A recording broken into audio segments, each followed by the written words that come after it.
week we went to Soak City. So we mentioned it in our Knott's Berry Farm video from a few weeks ago that back in 2019, we bought Knott's Berry Farm passes and the meal plans for 2020. And then the pandemic hit, and so Knott's Berry Farm has decided to honor those passes in 2021. And so it's like a gift from 2019 us, because we couldn't afford it now, but we don't have to. It's already paid for. We get parking, we can get in, and we get food even, because we already had the meal plans. So it's really, really nice. And also, Knott's Berry Farm and Soak City are both outside. And if you have the pass, you get into both parks. You get into Soak City during the summertime as well. It's amazing. Across the entire globe, the overwhelming majority of the people who have dedicated their entire lives to understanding infectious diseases recommend masks, social distancing, staying outside as much as possible, and getting vaccinated. So that's what we're going to do to protect the people who are most at risk, and we want to do everything we can to prevent other mutations that might be even more dangerous than the most recent one, which is so much more contagious and dangerous than the original version. We love Soak City. What's your favorite part? The wave pool. Yeah. How about you, Sam? The lazy river. You guys are my kind of people, because those are the things that I like too. It's really funny because both of you guys are such water girls. We go to the beach and Tyler's out in the water, like out beyond the breakers, just swimming around for hours, and we can't get her to come back to shore. But both of you guys are not fans of sand. So you like Soak City because you get the waves without the sand. None of us are big fans of waiting in line, but right now it's, maybe best to avoid lines. So we've been just doing the wave pool and the lazy river, where it's really easy to stay socially distanced and still have a lot of fun. We got these waterproof fanny packs to put our masks in, so we could wear our masks unless we were in the water. And we also have our sunscreen in there and some hand sanitizer and my phone. It's handy. We all have long sleeve, long pants, rash guards, so it means less sunscreen. And when we're reapplying, the little tiny tube that we have, that we carry around with us, is sufficient. The waterproof bags are actually cheaper than the lockers at Soak City. So we just take towels that are old that we're not super worried about, and we take sandals that are old and we're not super worried about. Had to sew Sam's together before this trip, your old sandals. But that way, if they do get stolen, it's not a big deal, and we just kind of hang them up on the fence near the water wherever we are. Everywhere we go, we draw. So we're drawing pictures on the concrete with an ice cube and later on with a paintbrush. So we're going to each design our own fantasy water park. So it doesn't have to be something that's actually buildable necessarily. It doesn't have to follow the laws of gravity. Right, yeah, which is nice. It's very liberating. Ties up first. What's yours? Mine is a haunted water park. Awesome. So I'm doing lazy river with like trees and tunnel. And in the tunnel, it's projections of ghosts. So are you envisioning cute ghosts and cute, like, is it a cute haunt? Or is it, like, actually scary? Because you've got the horror theme and then the cutest drawings going on. Just so adorable. This little ghost pirate up here, I love his sassy attitude. Like stick figure man. I drew some stick figures of mine and they don't have any sass. I like this broken sign. And the skeleton holding the sign turned out so dang cute. I mean, he looks friendly. I'd go there. If it's a cute haunt, then you can have the kids there. And if it's an extra spooky haunt, then... Maybe there'll be a kids section where it's the cute ghosts. Cute ghosts, and then the scary section. We are inspired by Knott, so you could do a specific time of year where it gets like super crazy spooky, because Knott's is famous for its haunt every year. They were one of the first to do the haunt where you could buy tickets just for at night, and they have all the people who are dressed up to scare everybody, and they have a bunch of extra stuff to be spooky. I love that way that this sign turned out. This is a haunted lighthouse that when the light turns on, you can see shadows of people that aren't really there. Yeah, spooky silhouettes. Ooh.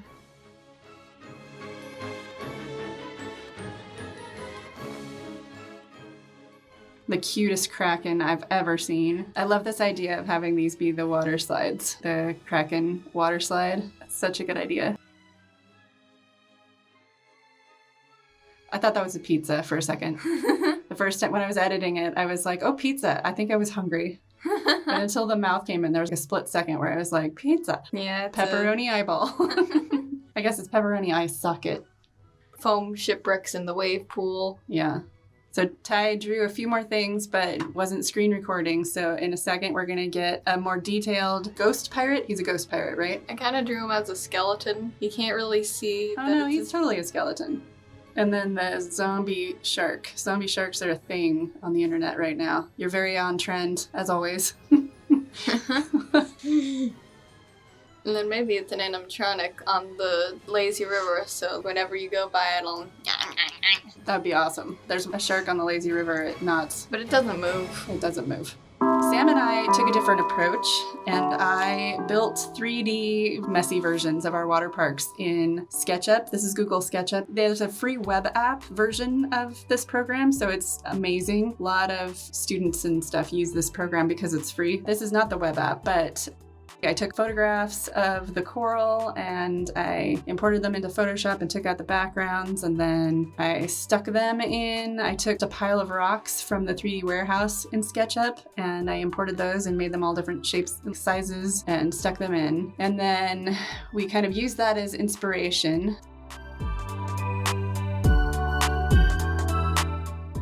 Sam sat on the couch and she doodled some ideas for the kinds of things that she wanted to render. And so she's got the wave pool, and you've got a whale and a mermaid splashing each other up there, right? And then there's the lazy river. It's not a whale, it's a fish. Oh, a fish. And then you've got the slide, and when you were drawing the slide, you got out Play-Doh and the marble run so that you could kind of look at them and shape it so that you knew how to draw three-dimensionally the slide, which I thought was very, very clever. And then you drew a sign, an entry arch. Mine is called the Underwater D. And what's your theme? Underwater. Underwater? Of course. Of course. So once she had what she wanted to render, then she and I went into SketchUp and she told me what to do, and I built out her model. So this is the model of Sam's. Sam's is underwater, so it's all indoor, right? And you can project the water moving and the bubbles and the fish swimming around on the walls and the ceiling. And then you've got giant coral everywhere. You talked about having some giant seashells, and there's some giant fish in there. You've got your slide coming down the coral reef and your lazy river going through the coral reef. I like indoor water parks because then you don't get a sunburn. And you can go year round. It's not going to be only in warm weather. So you drew the sign, the entry arch for yours in color. It's very cute, but you weren't screen recording.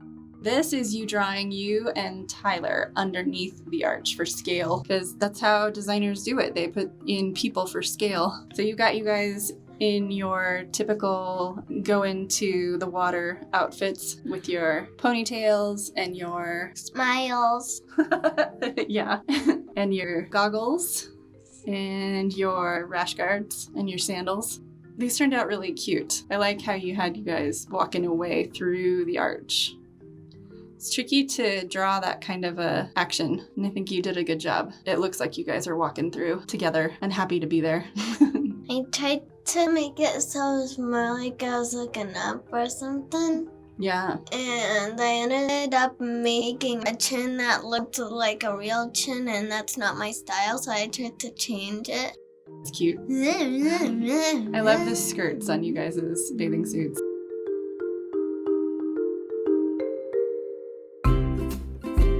And here's my SketchUp model. So I did a food area, and then mine is a tropical beach that's been invaded by aliens is my theme. So I've got these flying saucers everywhere. There's some little ones that kind of crashed into things, and then there's these big ones that act as shade, because I like I mentioned before, I'm not the biggest fan of direct sunlight.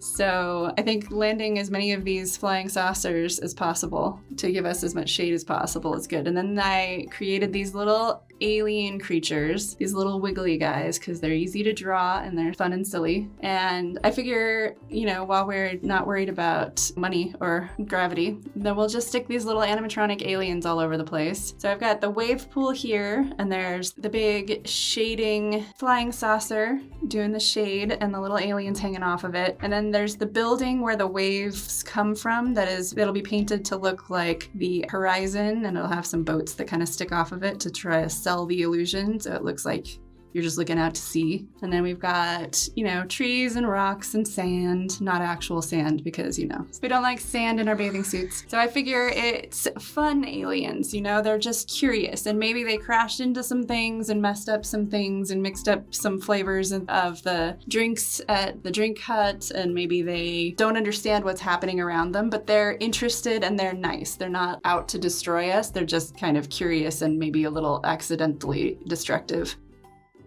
So this little guy crashed into the roof of the refreshment hut, and he's down there on top of the drink machine exploring. And I think it would be fun if the drink machine did mixed up drinks because he's there and he maybe shorted it out. It could have a little electrical fiber optic effect, a little short sparks every now and then. And it's Coke and Sprite mixed together. I'm using alcohol markers for all of the initial coloring, and then I go back and do some details with colored pencils and some highlights with Posca pens. We were doing these drawings, the first ones we did during our guild meeting for our guild video that's going to come out in a couple weeks, and I was using just regular copy paper and just sketching, and I wasn't necessarily planning on using the drawings that I was doing. I was going to redraw them in the computer, but I loved the way they turned out so much, so I decided to just go with it.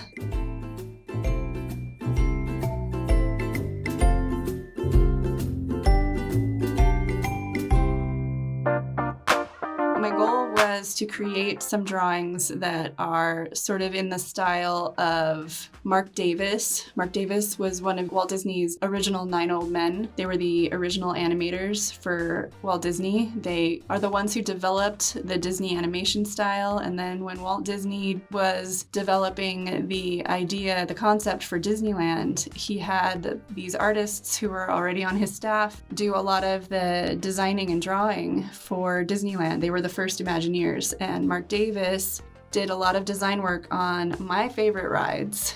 All the way up the left side of Disneyland, we've got Jungle Cruise and Pirates of the Caribbean Haunted Mansion and the old Country Bear Jamboree. And he specialized in these little scenes. He could draw one illustration and tell an entire story with charm and humor in just one single drawing. He was just really good at that. And his style is loose and fun and colorful, which is right up my alley. So these drawings were so much fun to make because they're just so loose and silly, and it was just about coming up with little vignettes that would be like the prisoners in Pirates of the Caribbean who are trying to get the dog to bring the key over. They're like the things when you're there that you remember because they were funny or touching or whatever, He did the Hitchhiking Ghost. He did the original stretching paintings for Haunted Mansion. So, just when I look at his original artwork, it's all the things that I love about Disneyland. That's the story and the humor. So I was trying to capture that. Hopefully I did. What do you guys think? Mm-hmm. I think you did a good job. Are they silly? Yeah. Are they cute? Mm-hmm. Does it make you want to go to the water park? Mm-hmm. So this little guy he sees the tikis and he doesn't know what they are, but he knows they're making silly faces. So he's making silly faces at the tikis.